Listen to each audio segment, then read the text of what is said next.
Mango season रे यही desert miss करंतुनी steam करी बनातु सॉफ्ट आउ मेल्ट इन माउथ बापा दही। ए डेजर्ट घरे थिबा सिंपल जिनिस रे आमे तैयारी करिबा। कोल्ड कोल्ड मैंगो बापा दही समर पई बेस्ट अटे। मैंगो बापा दही पई मैंगो तो निहाती दरकार, तो मु एठी नैछि गुलाब खास आंब। ए आंबटी खाइबा को बहुत ही टेस्टी और बहुत मीठा मध्य। आपण या जगह जेकोसी आंब नहीं पारे। या छोट छोट पीस करी काटी प्यूरी करके रखिदेबा। एठी नेबा हंकड़ गोटे कप 500 ग्राम दही को मु गोटे पतला कपड़ा रे बांधी ताकू झुलै देइथिली, जहाँकि दहीर सबुतक पानी बाहर जिवो। एथिरे देबा मैंगो प्यूरी आउ कंडेंस्ड मिल्क।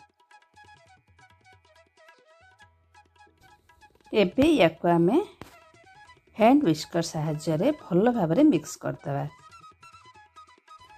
हैंड विस्कर नाही जदि स्पून साहाय्य भल भाव मिक्स कर परिबा। देखंतु ये भल भाव मिक्स हो जाइए। एथिरे आमे किछि सैफरन रो थ्रेड को दे देबा आ भल भाव मिक्स करदे। एटा ऑप्शनल, आपन पाखरे जदि अछि हेले मिक्स करंतु, नहले स्किप कर दियंतु। केसर देले टेस्ट बढ़ी जाई थाए। देखंतु केते सुंदर क्रीमी टेक्सचर। बर्तमान आपको आमे स्टीम करवा। नहीं जिबा गोटे केक टीन तले बिछे देबा गोटे बटर पेपर। तापरे एथिरे ये समस्त मिक्सचर को ढाली देबा आउ स्पैचुला साहाय्य याकू भल भाव चारिपटे स्प्रेड करदबा। याकू एबे भल भाव एल्युमिनियम फॉइल रे कवर करदबा आउ याकू मीडियम फ्लेम रे 20 मिनिट पे स्टीम रे छाड़ देबा। 20 मिनिट स्टीम हैला परे बाहर करबा। तापर याकू फ्रिज रे 2 घंटा पे रखि देबा। ठंडा हैला परे ही जाई कि हमें याकू सर्व करबा। देखंतु हाथ रे बिल्कुल भी किछि लागुनी, कि सुंदर भाव रे हेछि। मु एबे याकू डिमोल्ड करछि। कोल्ड कोल्ड मैंगो बापा दही समर पई बेस्ट अटे। पिलाठू बड़ सबुको फेवरेट डेजर्ट हेजिबो। एकदम इजी क्विक आउ डिलीशियस रेसिपी।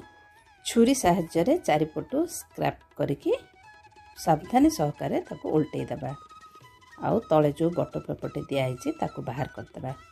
उपरू किछि पिस्ता आउ आंबरे याकू गार्निश करदेबा। एही रेसिपीटी जदि आपण मानकू टिके भी भल लागिछि ताहले गोटिए लाइक कर दियंतु। देखंतु केते सुंदर देखाउछि। मु एबे कट करके देखौछि। सतरे बहुत बढ़िया आइछि आउ टेस्ट मध्य ऑसम। आपण गोटिए थर निहाती ट्राई करंतु आ मते कमेंट सेक्शन रे शेयर करंतु कि केमतिया तयारी हिछि।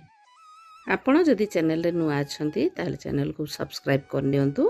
फेसबुक किंबा इंस्टा रे देखुथिले चैनल को फॉलो कर नियंतु। तो रहिली, जय जगन्नाथ।